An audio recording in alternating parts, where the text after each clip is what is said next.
Hey everybody, just wanted to give you a heads up. We're going to be talking about social anxiety today and why it is a hallmark feature of CPTSD and why it's rooted in that darn toxic shame. So come on inside, but before you do that, head over and subscribe to our YouTube channel and we'll see you there.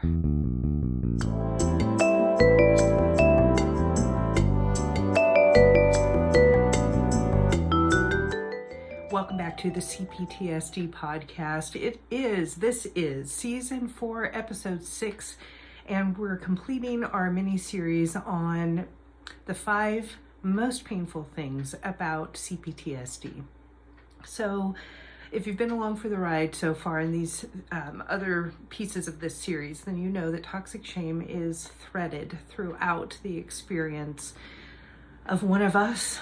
Right? When you have CPTSD, you are intimately familiar with shame, and it is toxic shame, not the average run-of-the-mill shame that nurtured people got to learn how to have. So I'm digging into the idea of social anxiety today and why for CPTSD sufferers, our pain is valid. And I just want to start right there because a lot of times social anxiety is just dismissed like silliness. It's not that big of a deal. Nobody's hurting you, right? It is a big deal, and it can shut us down.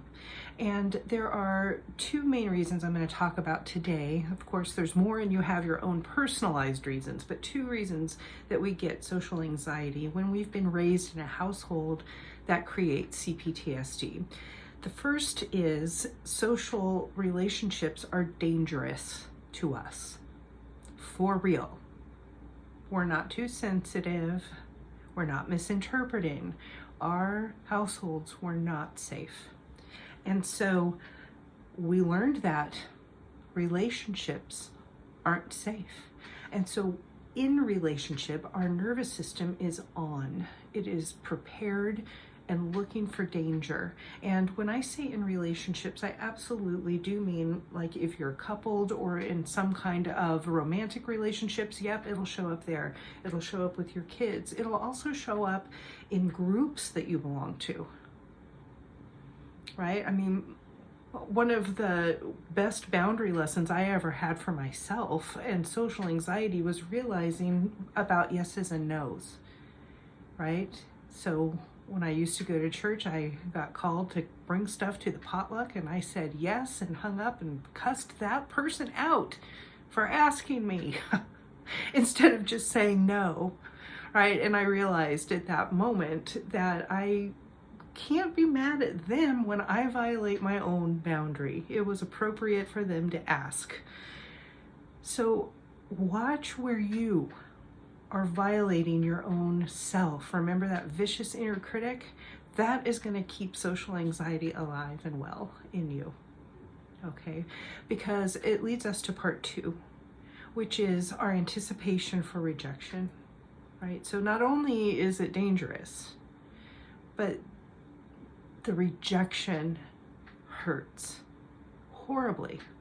And it trains us, like getting a little more nuanced in what we're talking about as part 2, it trains us to anticipate judgment, dismissal, rejection, negative interactions from everybody we come in contact with. And it teaches us that those are important. Even if you're getting rejected by, or somebody's rude to you, that you're never going to see again, we take it to heart. Really take it to heart. And if you're like me, you can make up situations about what's going to happen when you arrive, right? And maybe this is another way to think about it. Do you feel like everybody's always looking at you and watching you? They're not. That did happen to you. Somebody was always ready to tell you something negative about yourself or ignore you, whatever happened to you. That I'm not saying that's not real, and it can be a real source of those emotional flashbacks we were talking about, which can be triggered by thinking about going into society. And so here we are with social anxiety because we have been trained that it is not safe to be in relationship. I'm sad as I say that.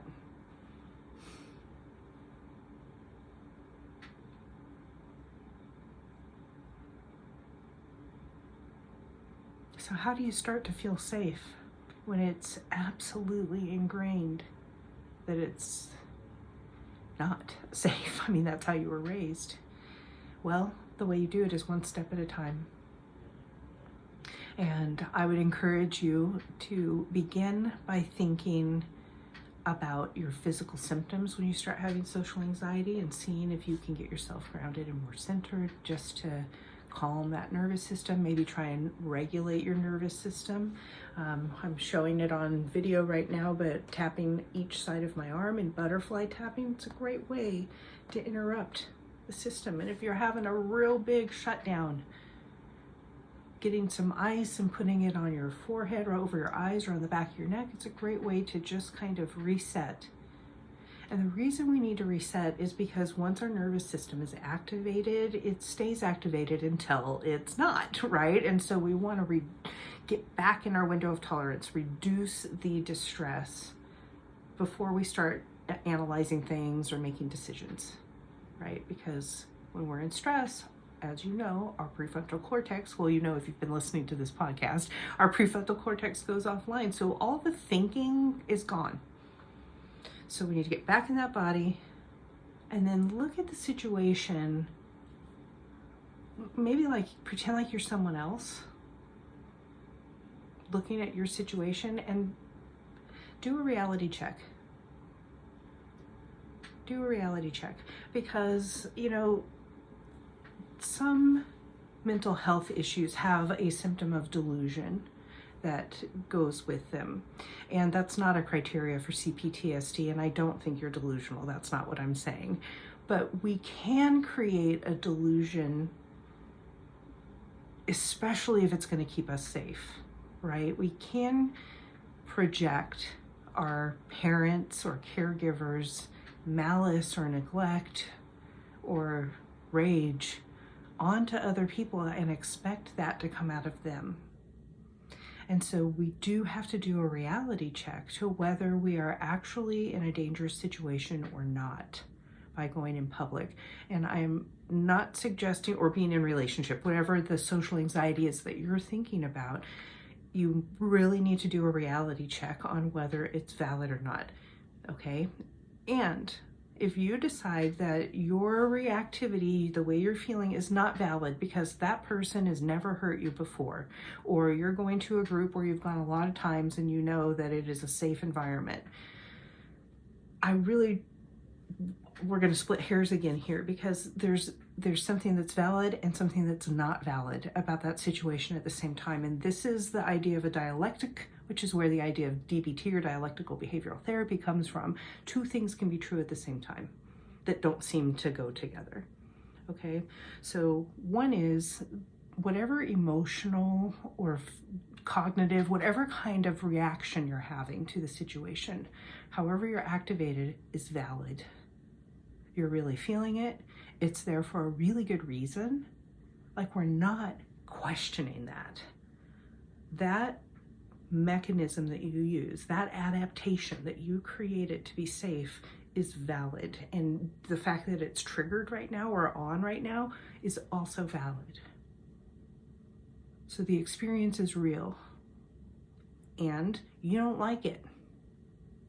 And you also might think that it's not true that that person is absolutely 100% going to hurt you the way you were hurt as a kid. You know that, right? I'm not saying they're perfect. So the valid part is your experience. The not valid part is your assessment of what's happening.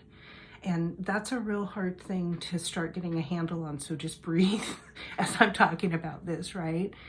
We do not always assess situations correctly because we were raised in a dysfunctioning environment. All right. So that's step one, to start thinking about resolving social anxiety. What we're not going to do is expose you to things that trigger your nervous system. So if I say, let's go to a mall, and you're like, no, listen to that and pay attention to why you don't want to go.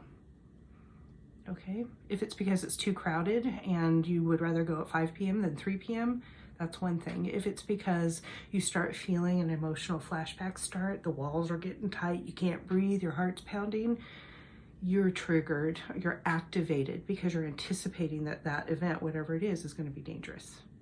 All right. Social anxiety is something that may be with you for some time. And so I really would encourage you to think about this as accommodation and like baby steps towards change instead of, I got to get over this. Because if you approach it with all or nothing thinking, like you've got to get over it, you're really just being a tool of your inner critic. And that's perfectionism. It's going to be incremental, and little changes are enough.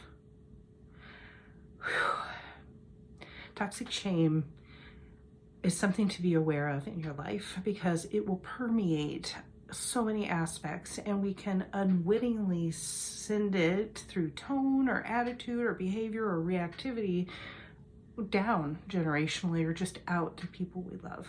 So if you're interested in how your heart chakra is related to all of this and why it's really important to also tend to the chakra when you're thinking about healing from your heart chakra when you're thinking about healing from CPTSD, then please come on over and join the Karmic Alchemy community. I'm going to talk about that there in just a few minutes. And so we talk about how to heal and develop more as a human from a spiritual perspective. So if that sounds like something you'd enjoy, we welcome you. If you're realizing that you might have some work to do in the area of CPTSD, we have two resources for you that I think will help. One is a free guide on how to know if you have CPTSD or get a good sense of that, and how to find a therapist. Like, what do you ask to find a good therapist that can help you? So that's one. If you want to go grab that from our website, you sure can. We also have a mini course for sale called the CPTSD Toolkit. It goes over I think there's 8 modules, and we talk about polyvagal and attachment theory, as well as the primary modalities of therapy that I think work really well. And that's everything from dialectical behavioral therapy to energy psychology. So if you're wondering what kind of therapy might work for me, that would be a great resource for you. You can head over there and grab that. I hope to see you in the Karmic Alchemy community. If not, I will see you at the next episode. And I just want to remind you one more time that you are valuable and lovable. And your role is to be a good human in good relationships that keep you and others safe. That's what we're doing here. All right, until I see you later, take it easy and keep it light.